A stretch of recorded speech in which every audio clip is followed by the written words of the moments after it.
Hi guys, and welcome to your first tutorial on um, importing height maps into the landscape system and making complex materials for landscapes. We will be going over the TerreScape system, which I've already covered in my previous video. Just you should have already had it downloaded and know basically what you're doing with it. So let's go in straight into the TerreScape system. Go ahead and get it started up.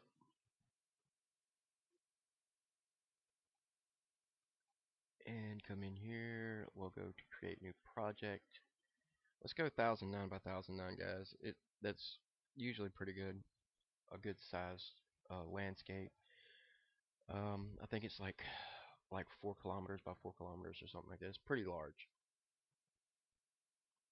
Anyway, okay. Now we're here, and I said I would go over some of these things, so we'll go over them as we use them. But right now, we just want to go into the noise generator first. Let's pick out what we want.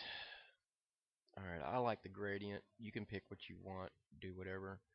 Um, I like the displacement. That looks really cool. You can also go ridged. I thought about using this one. Um, looks cool. Change the layout a little bit. Do a little playing with it. That didn't sound right. But anyway, just pick out what you want. Change gain a little bit. You can make it a little higher, a little lower.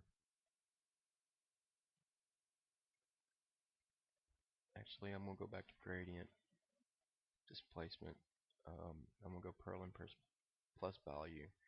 Looks a little better to me. I mean, it gives it more of a realistic look and flow, like it's actually been, carved out by water and heat over the years, which we're going to go in and change some of that. I'm going to change the layout a little bit.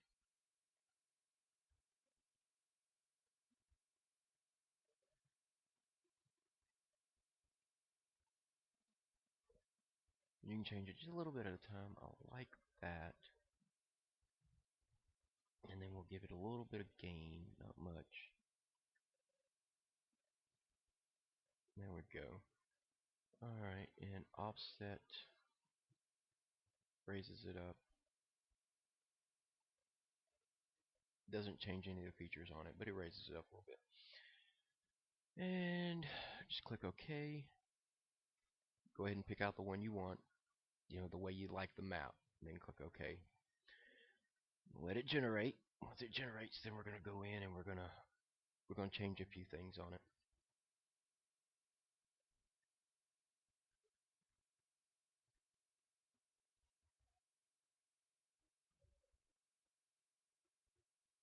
Alright. Looks pretty good, but we still got some brown spots in here that are really close to having water on them. I don't like that much. Which that means they're going into negative z-axis, so we need to get rid of that. So let's go into modify luminance, and we want to take our contrast up a little bit, our intensity, should mess with that in a minute. So you don't want it too bright because then it'll start clipping. Take this down, intensity, take the contrast down a little bit, brightness, don't want it too bright. Basically, you want it lighter than what it was before.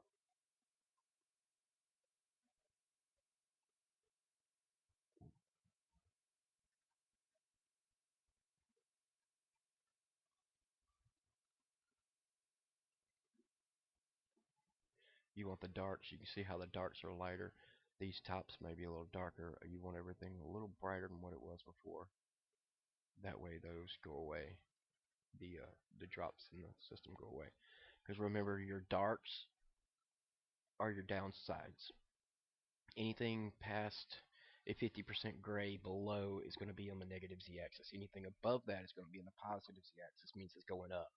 If it's below that, it's going down, and you don't want it going down. Would say something there, but I'm not going to. Anyway, that looks pretty good there. see, we'll give it a little bit more brightness. Not too much. There we go. Let's click OK and see what that looks like. Remember, you can always go in and change it. You see how it's got some flat areas on it. That's because it's hitting the top of the altitude map. But that's okay. Or the altitude cutoff. That's okay. We'll deal with that later. But right now, I'm pretty satisfied with that. That looks really good. You know, and it looks like you got some rivers in there. You can see, and with the UDK, you can go in and add your rivers and streams and stuff to come in here, and maybe some waterfalls coming off different things, which would be pretty cool. I might cover that later.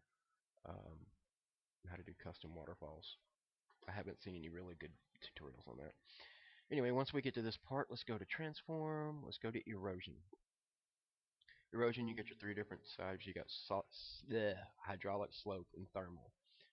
Hydraulic, I've covered that in the last one. You got your sediment, you got your deposition. I usually try to reset that to default and preview it, see what it's going to look like. This takes a minute to generate on the hydraulic. Now the previews aren't exactly what it's going to look like in the map, but if you notice it, you can zoom in on that too. Notice it took away some of the ridges and different things of that nature and made it sort of more sloped. Click OK. And you'll want to do this 2 or 3 times. You want to add hydraulic, you want to add a light slope, not a big slope, a light slope, because slope really takes away a lot. This takes a minute to compile, so I'm going to stop it here, stop the video here while this is compiling. When it's done, we'll continue with the next and go over a couple more things, but that covers this part right now, getting you to this point, and hope you enjoy it. See you in the next video.